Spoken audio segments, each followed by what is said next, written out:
All right. Well, thank you all so much for joining us for today's program. Very much looking forward to it.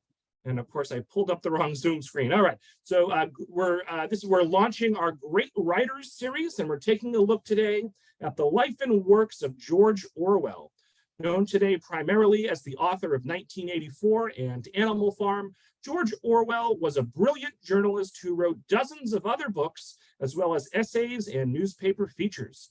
We're going to explore his large body of work, from his classics to his lesser known writings, and we're going to examine the social impact of his career.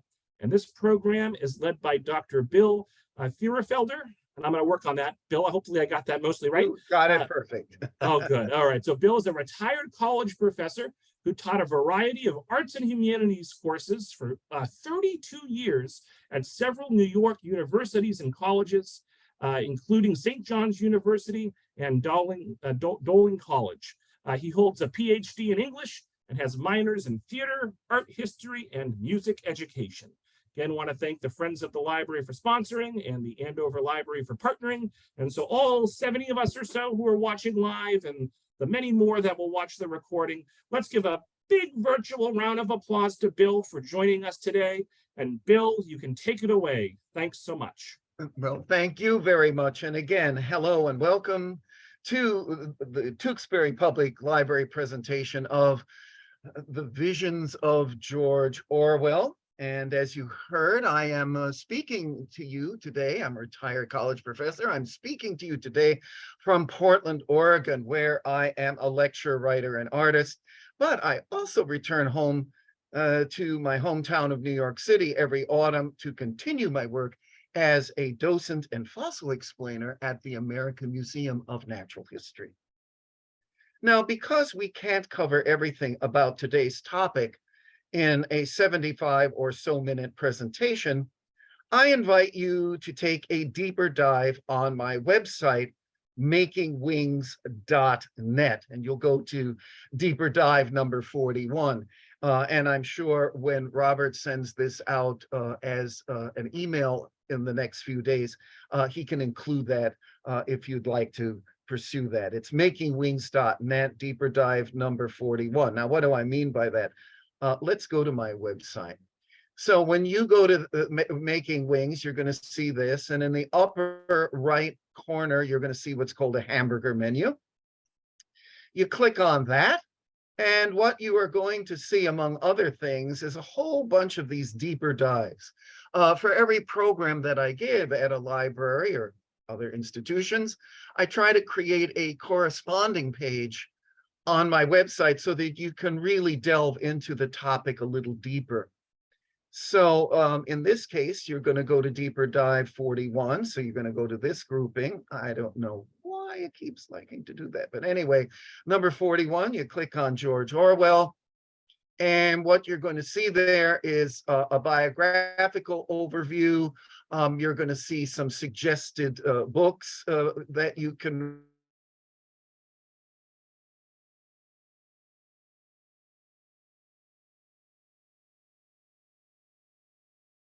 look at. We have a timeline. I don't want to make you dizzy here. We're going to be talking about George Orwell and anti-Semitism today, some of his books, resources. So please take advantage of that. It's you could really do a deeper dive. Now, one of the things that you will notice when you go to the website is recommended media. And I find the three books I'm about to bring up very helpful and informative. Gordon Bowker's biography is very accessible and well written. Christopher Hollis's study of George Orwell, The Man and His Works, quite good. And then there's Why Orwell Matters by the always provocative Christopher Hitchens. Any of these books will be a great place to start. There are, of course, many other books, but these are a good starter books if you want to explore more. So what we're going to do today is first briefly explore the life of Orwell. Then we're going to take a quick overview of his published writing. And then finally, in the end, we're going to look at his primary, the big nine, I call them, of his fiction and nonfiction books.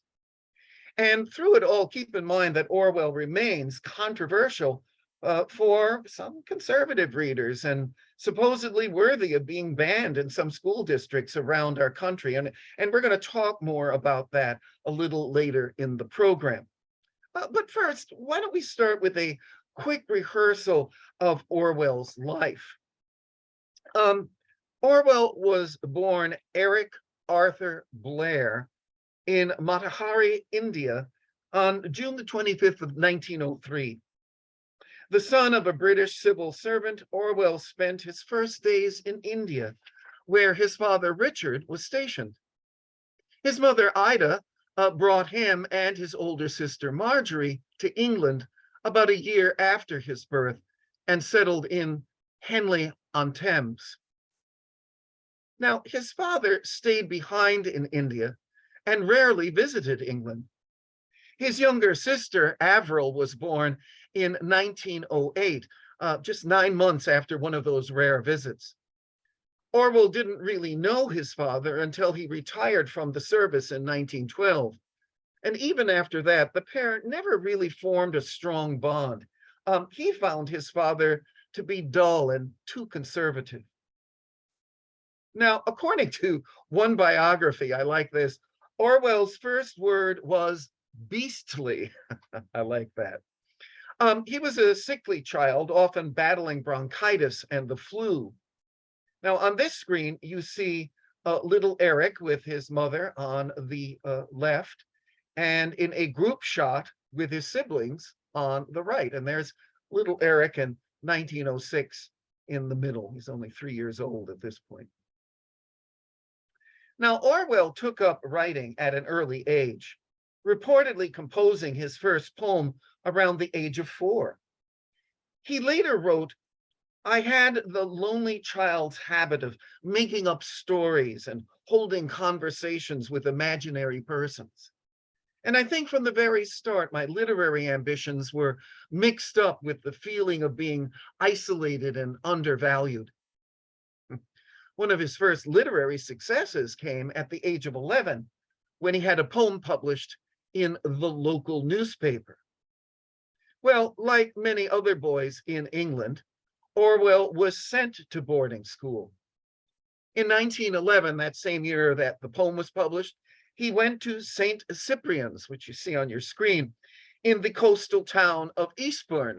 If you're lovers of tennis, you may be following the tennis matches in Eastbourne this week before Wimbledon. Well, it was in Eastbourne that he got his first taste of England's class system. On a partial scholarship, Orwell noticed that the school treated the richer students better than the poorer ones. And he wasn't particularly popular with his peers. So in books, he found comfort from his difficult situation. He read works by many authors, but Rudyard Kipling and H.G. Wells were particular favorites. Now, Orwell won scholarships to 2 of England's leading schools, Wellington and Eton, and briefly attended the former before continuing his studies at the latter. And he stayed at Eton from 1917 to 1921. Now, the background on your screen is Eton as it looks today, and it's still one of England's premier schools. The great writer and philosopher Aldous Huxley was one of his masters, and it was at Eton that he published his first writing in college periodicals. Instead of matriculating, however, at a university, Orwell decided to follow the family tradition, and in 1922, he went to Burma as assistant district superintendent in the Indian Imperial Police. Well, Orwell's 5-year stint in Burma is often seen as a mournful period of parentally ordained exile. However, both sides of his family were professionally attached to the Eastern Empire, and his stated reason for applying for the Burma posting was that he had relatives there. Now, almost nothing is known of Orwell's time in the province, other than that what is offered in the material for 2 of his best-known essays. a hanging, and shooting an elephant. He also published his first novel, wrote his first novel there, Burmese Days. But life in Burma also ruined his health. Now, although he was disillusioned by the quote unquote imperial racket which he had helped to administer, he left Burma in June of 1927 on a medical certificate and then decided to resign from the Burma police shortly after. Now, a little side note, there's a beautiful film short, it's only about 12 minutes long, based on Shooting an Elephant, directed by Juan Rothi, that's available on Amazon Prime for those of you who subscribe. So just go to Amazon Prime and write Shooting an Elephant, and you'll be able to see this. It's quite lovely. Now, for the next 5 years, he purposefully led a vagrant life. Now, some of this was spent at his parents' home in Southwold in Suffolk, as well as periods teaching in private schools. But primarily, he lived in Paris as well as London, deliberately choosing to live the life as a street person. And this period became the background for his first major published work, Down and Out in Paris and London. He lived the life of poverty, partly to experience what it was like, but also to feel solidarity with the downtrodden. Now, he published Down and Out, as you can see on your screen now. He published under the name George Orwell rather than Eric Blair. Well, why did he do that? Well, first of all, the name was a combination of the reigning monarch and the local river. But he adopted the pen name to spare his family any kind of embarrassment. We'll talk more about this in a little bit. His teaching career was ended by a bout of pneumonia. And by the end of 1934, having used a long recuperative stay at Southwold by his parents to complete a second novel, A Clergyman's Daughter, he decamped to London to work in a Hampstead bookshop. Well, this was a productive period. Here he met and married his first wife, Eileen O'Shaughnessy, and he wrote a third novel, partly based on his book trade experiences, called Keep the Aspidistra well, I'm going to get that name out right, Aspidistra Flying. It was published in 1936. Tongue twister. Now, the Orwells began their married life in a tiny cottage in Wallington, Hertfordshire, where Orwell worked up the material that was gathered on a recent tour of the industrial North. He whipped that into The Road to Wigan Pier. Now, Eileen supported and assisted Orwell in his career, but according to several reports, they had an open marriage, and Orwell apparently had a number of dalliances. I'm quite sure if Eileen did, but he did.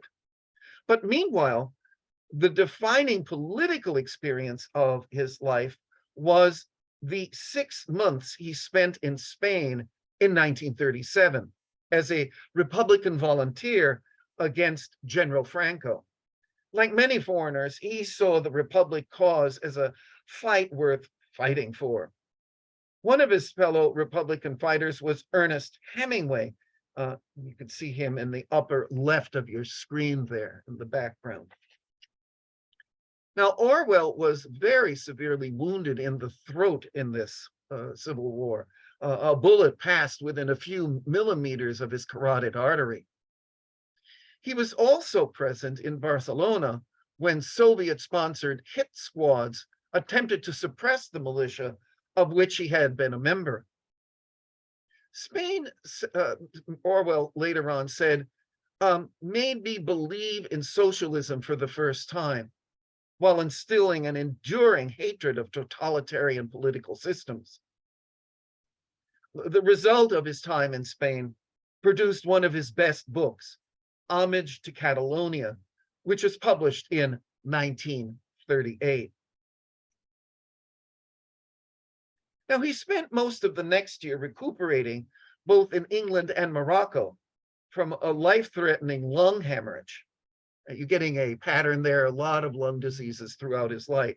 Unfortunately, he was also a chain smoker, so that I'm sure didn't help things. But in any event, at this stage, Orwell was determined to oppose the looming international conflict that would become World War II, only changing his mind with the announcement of the Russo-German Pact in August of 1939.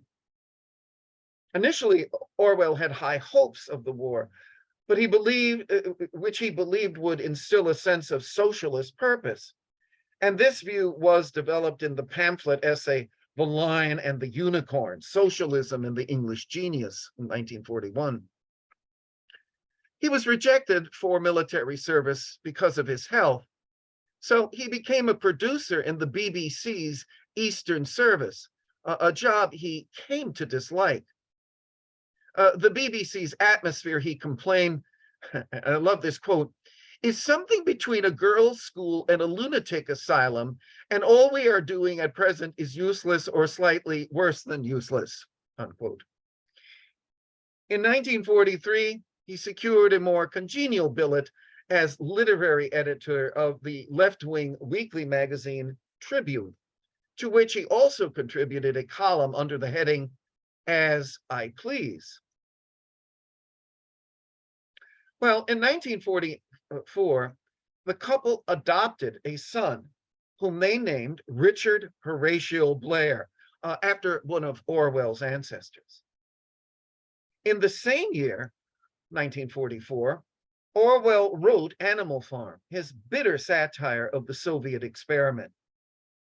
Publishers' timidity and the covert pressure exerted by what turned out to be a Russian spy working for the Ministry of Information delayed the book's appearance until August of 1945.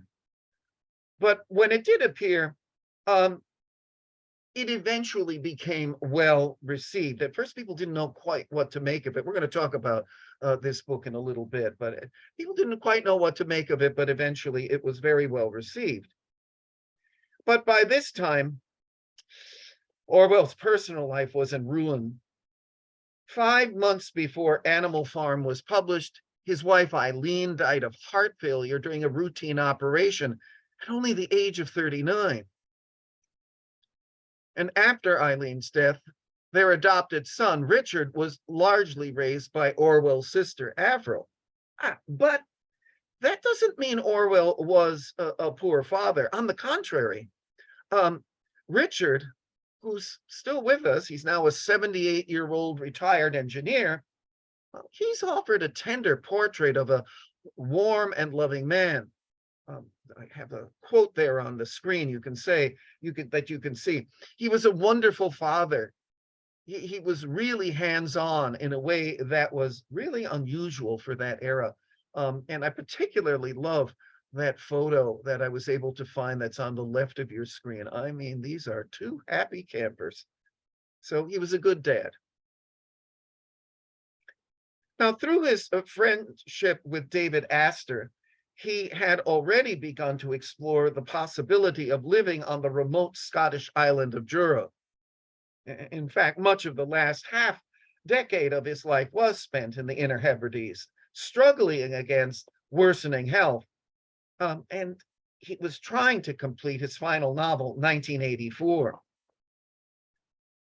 After finishing a final draft at the end of 1948, he suffered a complete physical collapse and was taken away to a nursing home in the Cotswolds, suffering from advanced tuberculosis.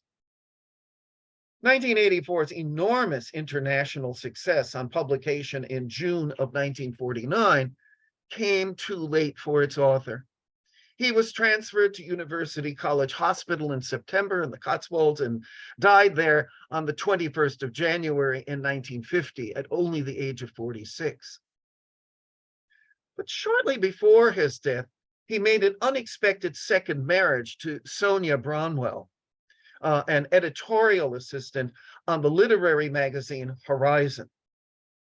Bronwell inherited Orwell's estate and until her death in December of 1980, so she had quite a full life, she made a real career out of managing, and quite successfully managing, his legacy. So that was a very quick overview, thumbnail sketch of Orwell's life. And as I say on my website, you can certainly find many, many more links to more extensive biographical material. But that at least gives you an idea of his life. What I'd like to do now is to give you a quick overview of Orwell's writing. Now, for many modern readers, when you say George Orwell, they think of Animal Farm in 1984, but he was so much more than that. First and foremost, Orwell was a brilliant journalist and essayist. Orwell wrote literally hundreds of essays, book reviews, and editorials. His insights into linguistics, literature, and politics, in particular, anti-fascism, anti-communism, and democratic socialism, continue to be influential decades after his death.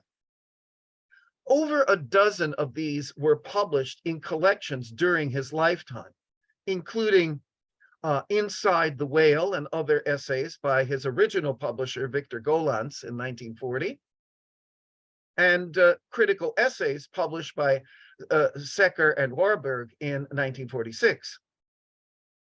After his death, Secker and Warburg published the collections Shooting an Elephant and Other Essays in 1950, and England, Your England, and Other Essays in 1953. Now, of all Orwell's essays, and we've already spoken about this one of the most remarkable is Shooting an Elephant. The essay was first published in the literary magazine New Writing in 1936. And it discusses Orwell's time as a police officer in Burma, now known as Myanmar, which was still a British colony at the time. Orwell hated his job and thought imperialism was a quote-unquote evil thing. As a representative of imperialism, he was disliked by the locals. Well, one day, although he didn't think it necessary, he killed a working elephant in front of a crowd of locals just to avoid looking like a fool to his co-workers. It was a needless exercise in cruelty that deeply affected him. This extraordinary nonfiction narrative was later the title piece of that 1950 collection that I just alluded to, which included other essays such as My Country, Right or Left, How the Poor Die, and Such Were My Joys. Another important essay, Politics and the English Language, originally published in April of 1946 in the British literary magazine Horizon, and that's how he met his second wife, Sonia, is now considered one of Orwell's most important works on style. Orwell believed that ugly and inaccurate use of English enabled oppressive ideology, and that vague or meaningless language was meant to hide the truth. To write well is to be able to think clearly and engage in political discourse, he wrote, as he rallied against cliches, dying metaphors, and pretentious or meaningless language. Here are three of the more famous passages from that remarkable essay. Political language, and with variations, this is true of all political parties from conservatives to anarchists, is designed to make lies sound truthful and murder respectable, and to give an appearance of solidity to pure wind. But if thought corrupts language, language can also corrupt thought. What is above all needed is to let the meaning choose the word and not the other way around. In prose, the worst thing you can do with words is to surrender to them. You could chew on that one, right? Well, another aspect of Orwell's output that is often overlooked is his contribution to the pamphlet genre. Some of his longer essays were printed and distributed as brochure-sized pamphlets. Later on, many of them were collected or expanded into hardcover, book-length publications. Some of the more well-known examples, or more inflammatory ones, are The Lion and the Unicorn, Socialism and the English Genius, which was printed by his publisher Secker and Warburg as Searchlight Books #1 in February of 1941. Betrayal of the Left was printed by his other regular publisher, Victor Gollancz, in 1941. There are also Victory or Vested Interest, Talking to India, and The English People, among many others, all published during the 1940s. Now, as you can gather from the titles, these were all highly political pieces. He was, to make an analogy, he was very much the Bernie Sanders of his day. Which brings us to another important point. And this is, I had spoken about this earlier, so this is as good a time as any to talk about this. As you probably know, the American Library Association promotes Banned Book Week and Banned Book Month every year in September to explore various aspects of censorship and banning here in the United States and elsewhere. And indeed, if you go to the American Library Association website, you can actually look up each year's top 10 lists. It goes back for many, many years. Well, George Orwell's name appears prominently on almost all of the top 10 lists. In many conservative school districts around the country, Orwell is seen as a communist and anti-government and therefore worthy of suppression or challenging or censorship or just outright banning. And at least one school district in the Midwest, and I love this quote, said that Orwell was, quote unquote, too gloomy for children and therefore should be taken off the library shelves, unquote. Another minor but intriguing aspect of Orwell's writing is his slightly less controversial work as a poet.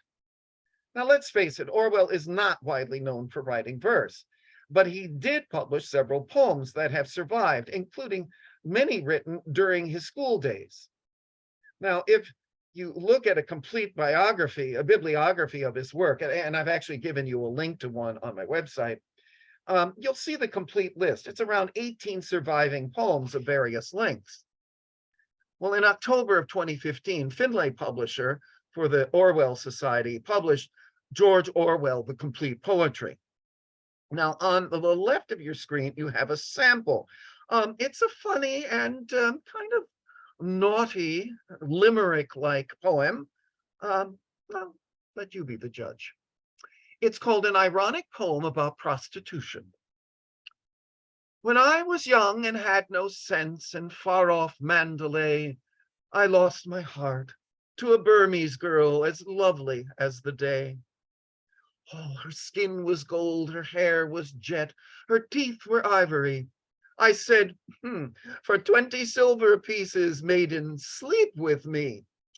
Well, she looked at me so pure, so sad, the loveliest thing alive, and in her lisping virgin voice stood out for 25.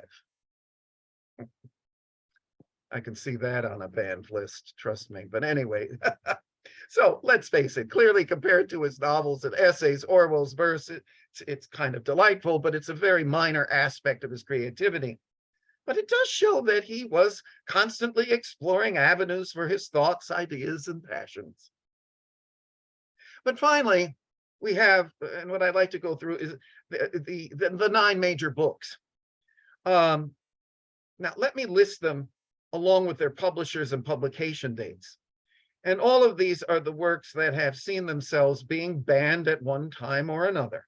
Now, 6 of the 9 books are novels. Burmese Days was inspired by his period working as an imperial policeman and is fictionalized. A Clergyman's Daughter follows a young woman who passes out from overwork and wakes up as an amnesiac, forced to wander the countryside as she finds herself eventually losing her belief in God, despite being the daughter of a clergyman. Keep the aspidistra flying, yay, I got it. And coming up for air are examinations of the British class system. Animal Farm and 1984 are his most famous novels and represent his beliefs about socialism, communism, and totalitarianism. Now, in addition to the 6 novels, Orwell wrote 3 nonfiction books. Down and Out in Paris and London records his experiences purposely living in poverty, often as a street person in those 2 cities, what used to be called tramping. The road to Wigan Pier, I've also heard it pronounced Wigan Pier. I'm going to go with Wigan, but I've heard Wigan as well, is initially a study of poverty in the north of England, but ends with an extended autobiographical essay describing some of Orwell's experiences with the kind of poverty he witnessed in his own life.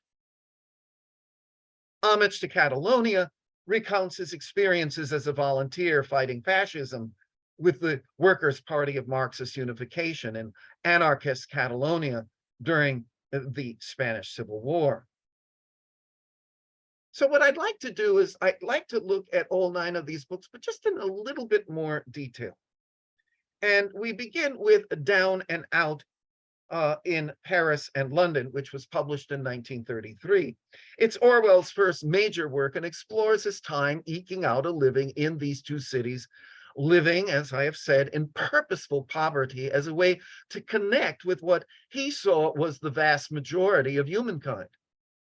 The book provides a brutal look at the lives of the working poor and of those living a transient existence. Not wishing to embarrass his family, Eric Blair published the book under the pseudonym George Orwell, which, as we've already mentioned, was a combination of a river in England, and I've made a little, there it is, the River Orwell that runs through Suffolk, the little red blot on the map there. And of course, it's also a reference to the reigning monarch at the time, King George V, who was reigning monarch from 1910 to 1936. Again, the embarrassment factor, again, you may remember his father and mother were very much part of the establishment. They were very much pro the empire. And so to kind of spare them the potential embarrassment of their rather radical son, he decided to use a pseudonym. Now, Down and Out is technically nonfiction, but it is written in a novelistic style, quite reminiscent of what Truman Capote would do 3 decades later in his nonfiction novel, In Cold Blood. Now, Capote is often given the credit for creating the genre, but I think there's a strong argument suggesting that it was Orwell who experimented with the format much, much earlier in this book. Now, his next book, the novel Burmese Days, published in 1935, was also highly autobiographical. Set in British Burma during the waning days of the empire, when Burma was ruled from Delhi in India as part of British India, the novel serves as a portrait of the dark side of the British Raj. At the center of the novel is John Flory, the lone and lacking individual trapped within a bigger system that is undermining the better sides of human nature. The novel describes both indigenous corruption and imperial bigotry in a society where, quote from the novel, "After all, natives were natives. Interesting, no doubt, but finally an inferior people." Well, in the end, the novel is a brutal account of colonialism, bigotry, and one man's existential dark night of the soul. A Clergyman's Daughter, published in 1935, tells the story of Dorothy Hare, H-A-R-E, Kind of funny, right? The name also of a rabbit, right? It's a hare. The story of Dorothy Hare, the clergyman's daughter of the title, whose life is turned upside down when she suffers an attack of amnesia. Now, it is Orwell's most formally experimental novel, featuring, for example, an entire chapter written in the form of a drama. It's very much influenced by the experimental novels of Joyce and Proust. Now, among other things, the novel explores the role of religion and charitable giving. Dorothy questions her religious beliefs throughout the novel, concluding that either life on Earth is a preparation for something greater and more lasting, or it is meaningless, dark, and dreadful. Now, for some critics, the novel represents England's spiritual dryness and modernity, and Dorothy's awareness of the gap between genuine Christianity and a money-worshipping society where only one commandment is respected: thou shalt not lose thy job. It's recognized today as an important 20th century novel, but Orwell himself had serious reservations.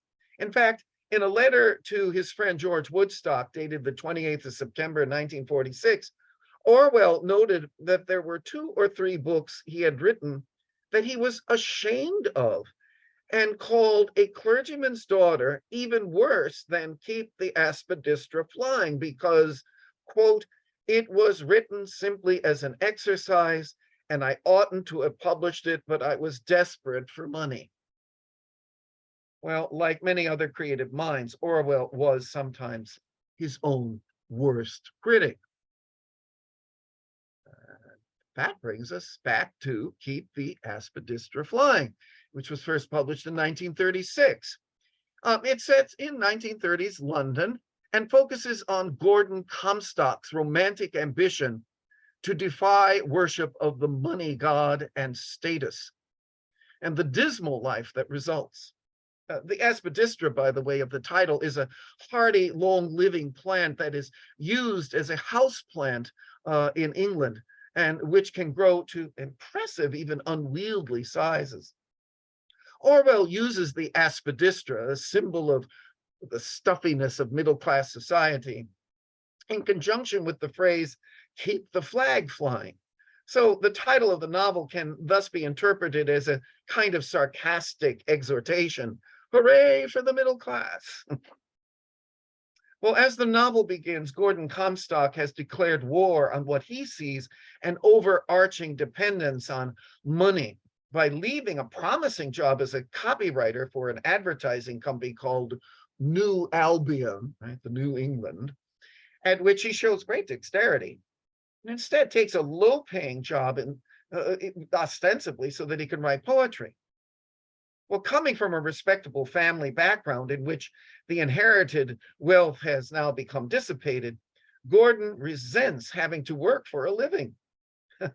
The war and the poetry, however, aren't going particularly well, and under the stress of his self-imposed exile from affluence, Gordon has become absurd, petty, and deeply neurotic. It's an interesting book. I recommend it.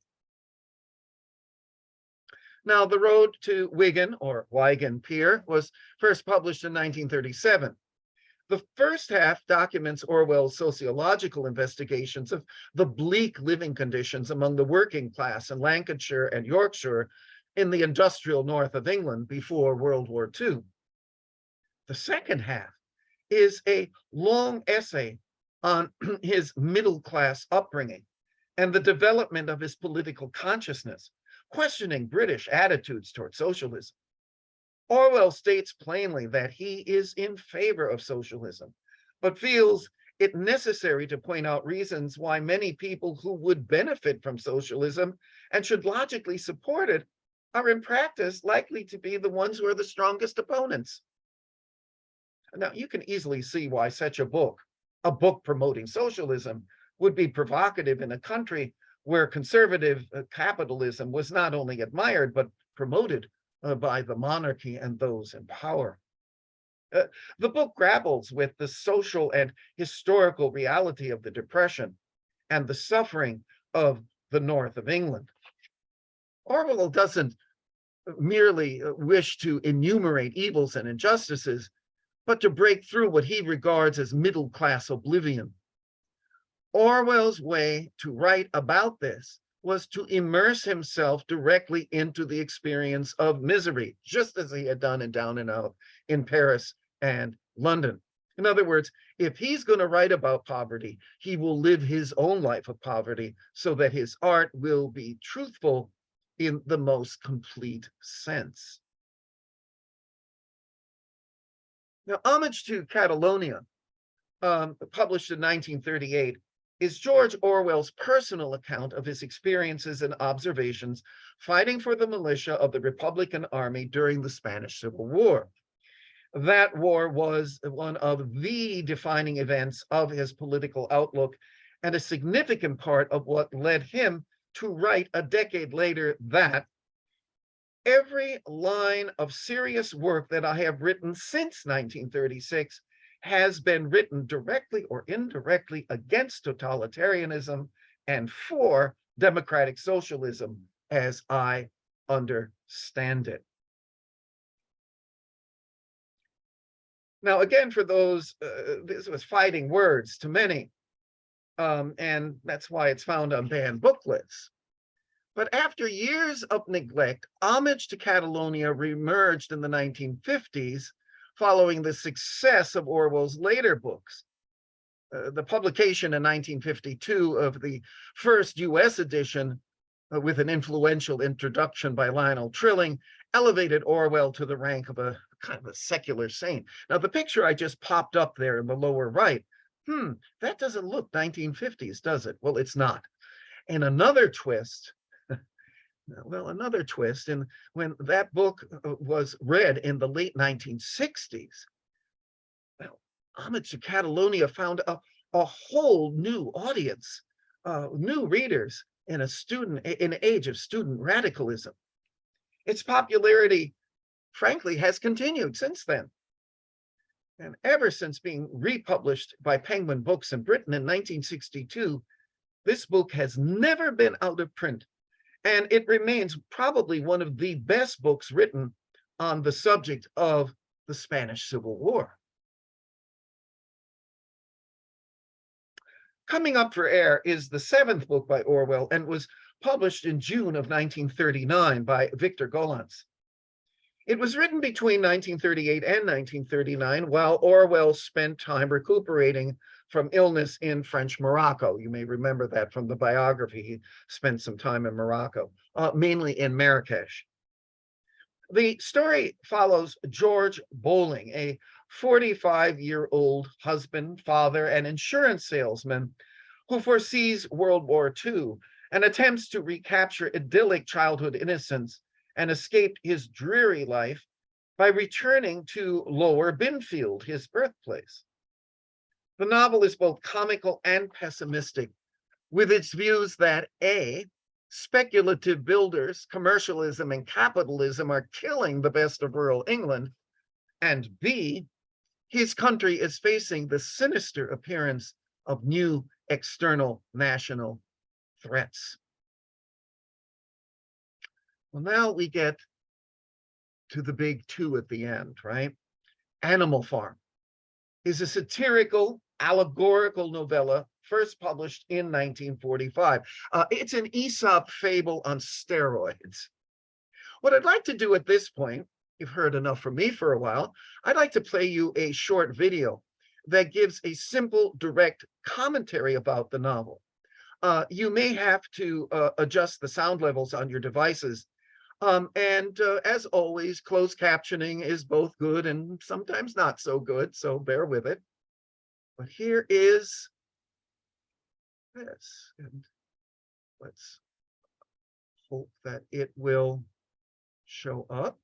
You should be seeing something on your screen now, and we'll play it.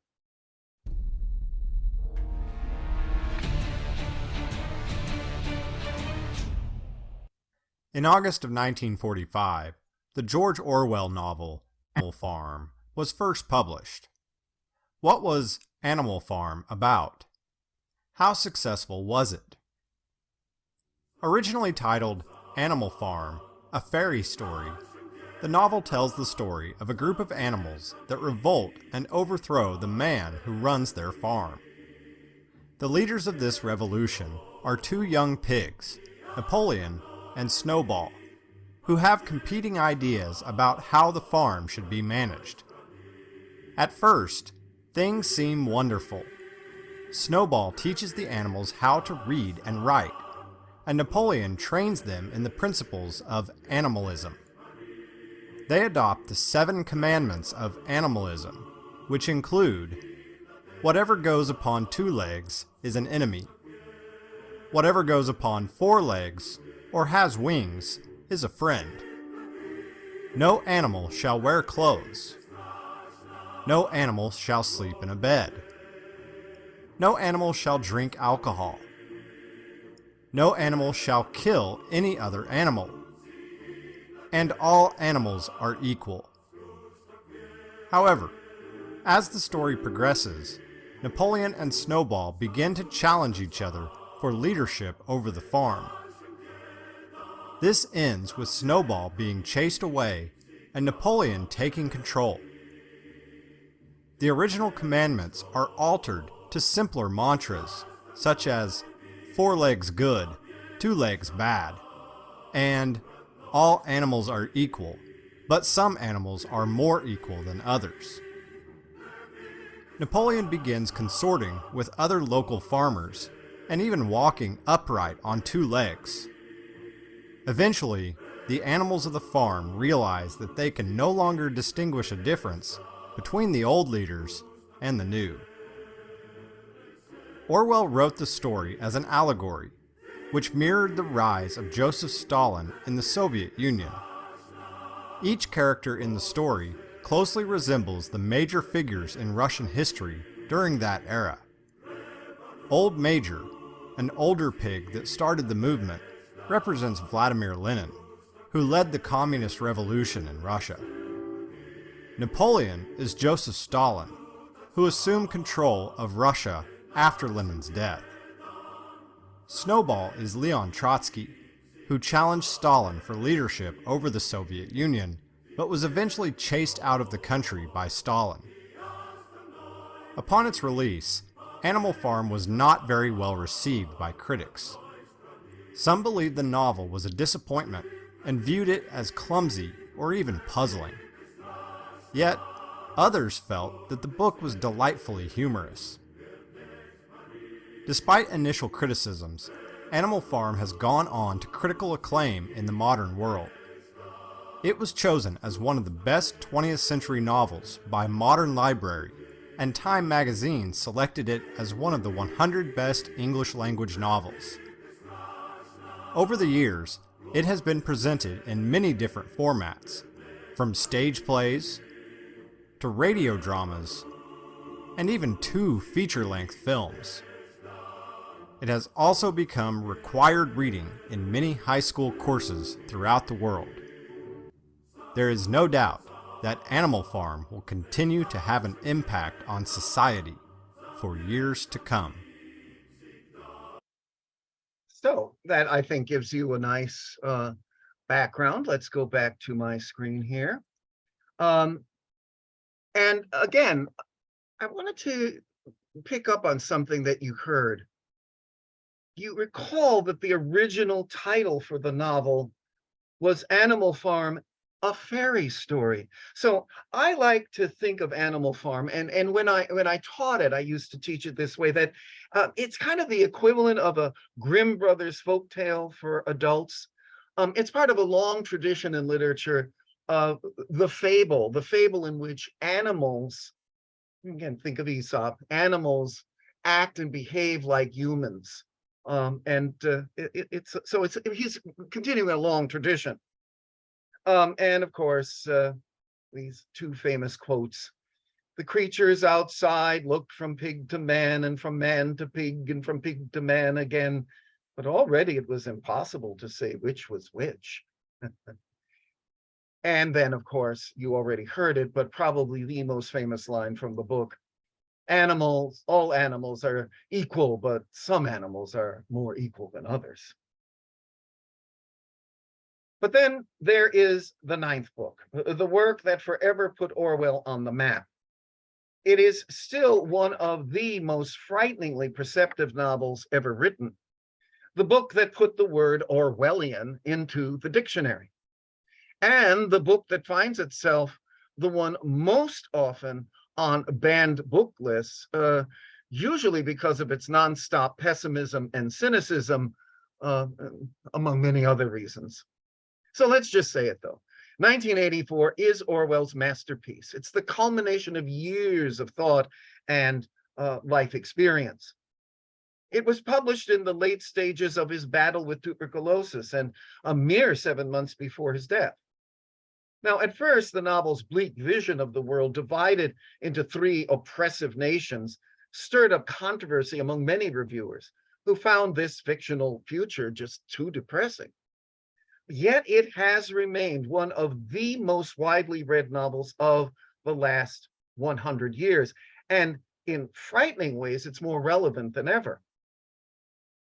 It gives readers a glimpse into what would happen if a government controlled every detail of a person's life, down to his or her own private thoughts. The novel tells the story of Winston Smith, Orwell's ironic reference to Winston Churchill and the most common name in the phone book, and his acts of utter rebellion, including keeping a journal for his private thoughts and falling in love with a woman named Julia, with whom he eventually has unsanctioned sex. After a series of bitter betrayals, he's finally punished for his various attempts at individuality in the infamous Room 101, in one of the most terrifying torture scenes in all English literature. Now, I really don't want to say more, because if you haven't read this novel, it really should be on your bucket list. As I say, I think it's more relevant now than ever. But what I would like to share with you is this brief TED Talk that uses 1984 as a launch point to discuss the term Orwellian.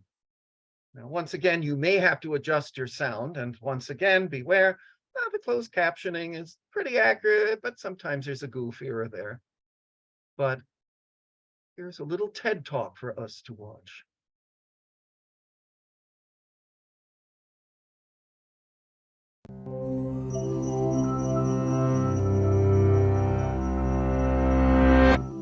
If you've watched the news or followed politics, chances are you've heard the term Orwellian thrown around in one context or another. But have you ever stopped to think about what it really means or why it's used so often? The term was named after British author Eric Blair, known by his pen name George Orwell.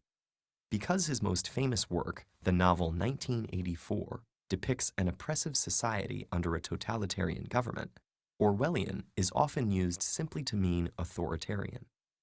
But using the term in this way not only fails to fully convey Orwell's message, it actually risks doing precisely what he tried to warn against. Orwell was indeed opposed to all forms of tyranny, spending much of his life fighting against anti-democratic forces of both the left wing and the right. But he was also deeply concerned with how such ideologies proliferate. And one of his most profound insights was the importance that language plays in shaping our thoughts and opinions. The government of 1984's Oceania controls its people's actions and speech in some ways that are obvious. Their every move and word is watched and heard. And the threat of what happens to those who step out of line is always looming overhead. Other forms of control are not so obvious. The population is inundated with a constant barrage of propaganda, made up of historical facts and statistics manufactured in the Ministry of Truth. The Ministry of Peace is the military. Labor camps are called joy camps. Political prisoners are detained and tortured in the Ministry of Love. This deliberate irony is an example of doublespeak, when words are used not to convey meaning, but to undermine it, corrupting the very ideas they refer to. The regime's control of language goes even further, eliminating words from the English language to create the official dialect of Newspeak, a crudely limited collection of acronyms and simple concrete nouns, lacking any words complex enough to encourage nuanced or critical thought. This has an effect on the psyche Orwell calls doublethink, a hypnotic state of cognitive dissonance in which one is compelled to disregard their own perception in place of the officially dictated version of events, leaving the individual completely dependent on the state's definition of reality itself. The result is a world in which even the privacy of one's own thought process is violated, where one may be found guilty of thought crime by talking in their sleep. And keeping a diary or having a love affair equals a subversive act of rebellion. This might sound like something that can only happen in totalitarian regimes. But Orwell was warning us about the potential for this occurring even in democratic societies. And this is why authoritarian alone does not Orwellian make. In his essay Politics and the English Language, he described techniques like using pretentious words to project authority, or making atrocities sound acceptable by burying them in euphemisms and convoluted sentence structures. But even more mundane abuses of language can affect the way we think about things. The words you see and hear in everyday advertising have been crafted to appeal to you and affect your behavior, as have the sound bites and talking points of political campaigns, which rarely present the most nuanced perspective on the issues. And the way that we use ready-made phrases and responses, gleaned from media reports or copied from the internet, makes it easy to get away with not thinking too deeply or questioning your assumptions. So the next time you hear someone use the word Orwellian, pay close attention. If they're talking about the deceptive and manipulative use of language, they're on the right track. If they're talking about mass surveillance and intrusive government, they're describing something authoritarian, but not necessarily Orwellian. And if they use it as an all-purpose word for any ideas they dislike, it's possible their statements are more Orwellian than whatever it is they're criticizing. Words have the power to shape thought. Language is the currency of politics, forming the basis of society from the most common everyday interactions to the highest ideals. Orwell urged us to protect our language because ultimately, our ability to think and communicate clearly is what stands between us and a world where war is peace and freedom is slavery. I really believe that that is a really excellent overview. Let me go back here. So when I used to teach 1984 in my college classes, I always had a variety of reactions, and we too would have discussions about that word Orwellian. Some people found the novel too sad or depressing. Others were impressed by the writing and the plot, but everyone thought that it was one of the most worthwhile books they had ever read. And if you haven't, I really urge you. Now, one last thing. Before we move to our conclusion, I have to address one of the 800-pound gorillas in the room, namely the accusation that Orwell was an anti-Semite.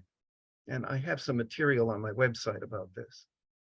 Some of that comes from various interpretations of a character in 1984. His name is Emmanuel Goldstein, who writes a book called The Theory and Practice of Oligarchical Collectivism. Well, in his brilliant book about Orwell from 2003, titled Why Orwell Matters, Christopher Hitchin puts it plainly. Orwell did have a slightly thuggish side to him on occasion, making unkind remarks about Nancy homosexuals and, when he was younger, Jews. But he always strove to overcome these scars of his upbringing.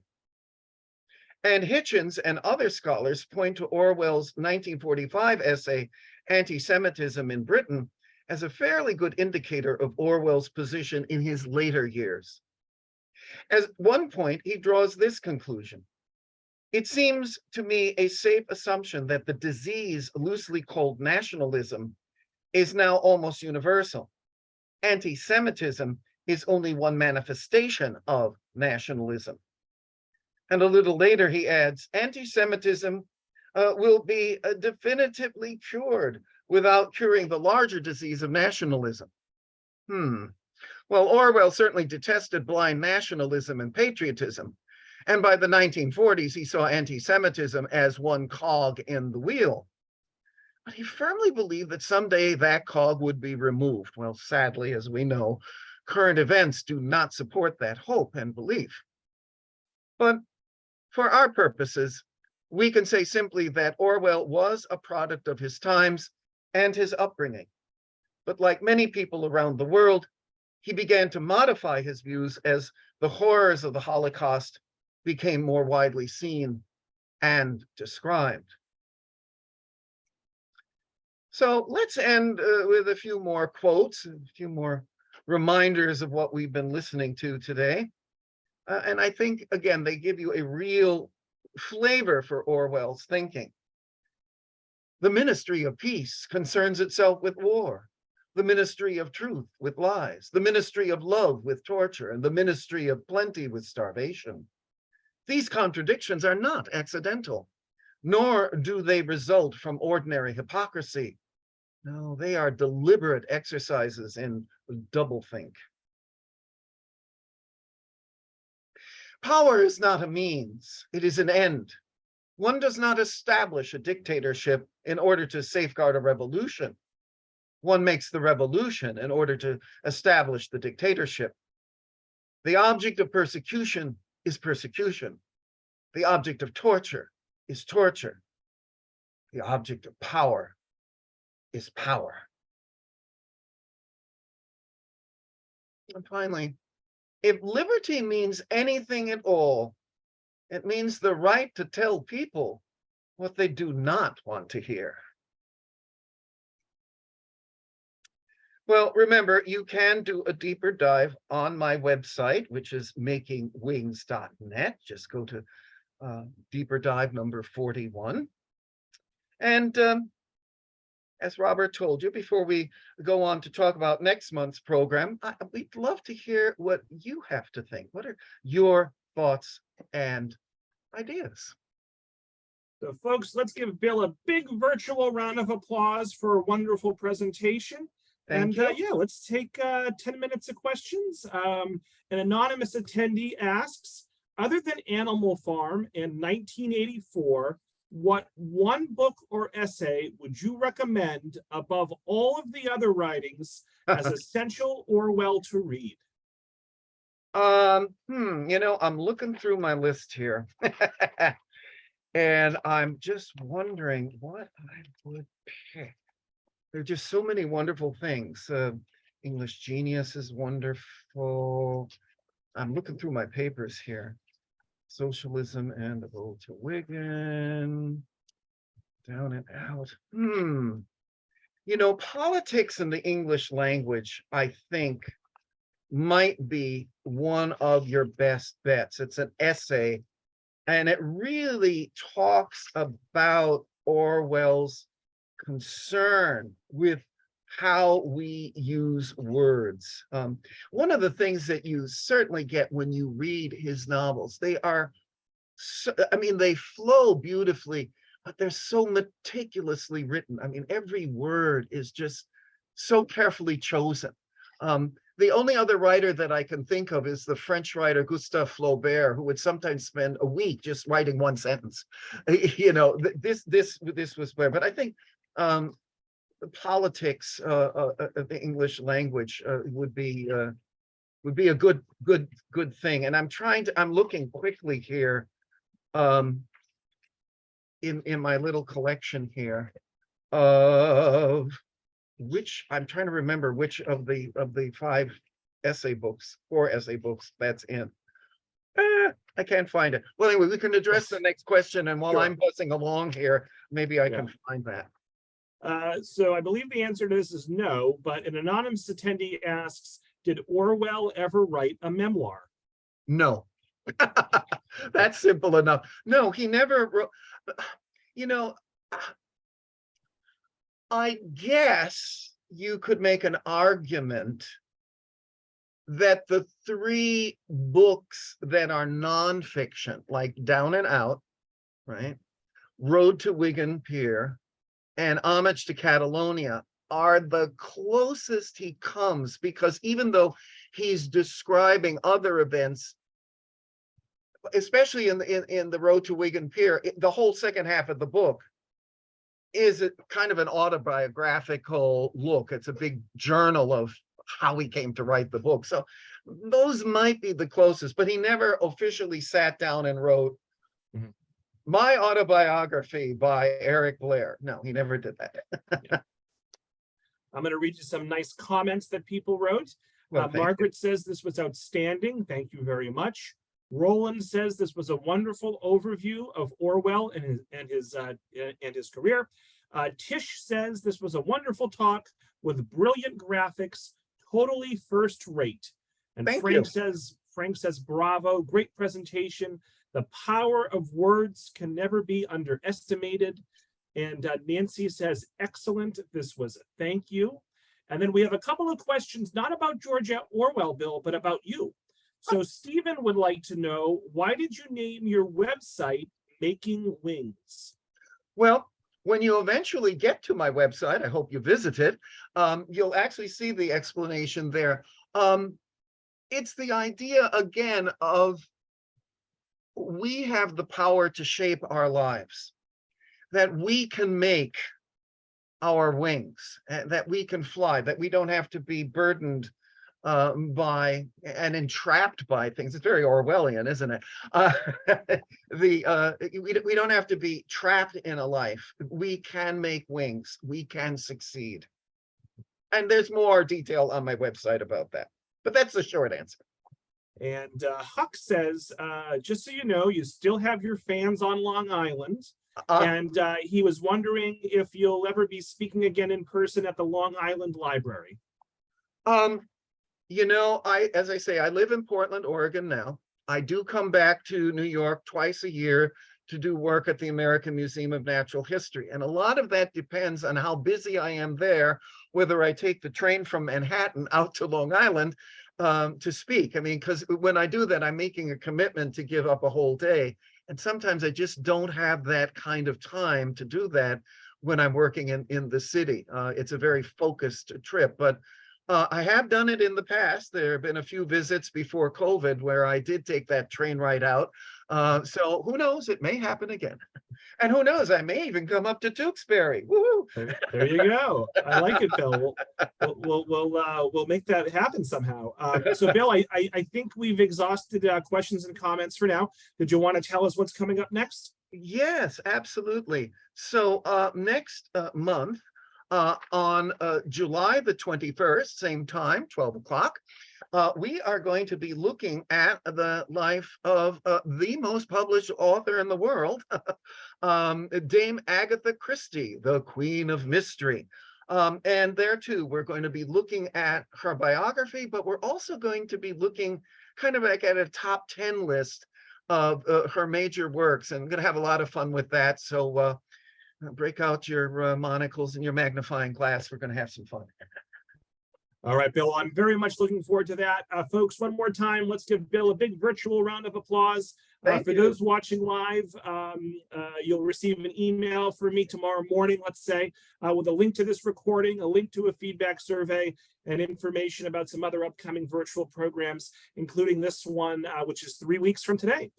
So thank you, Bill. It was a pleasure to meet you. I look forward to working with you in the future. And thank you all for tuning in live. And I hope everyone enjoys their weekend and their 4th of July holiday. So thanks so much. Take care, everybody. Bye-bye. Bye, Bill. Thanks so much. Thank you.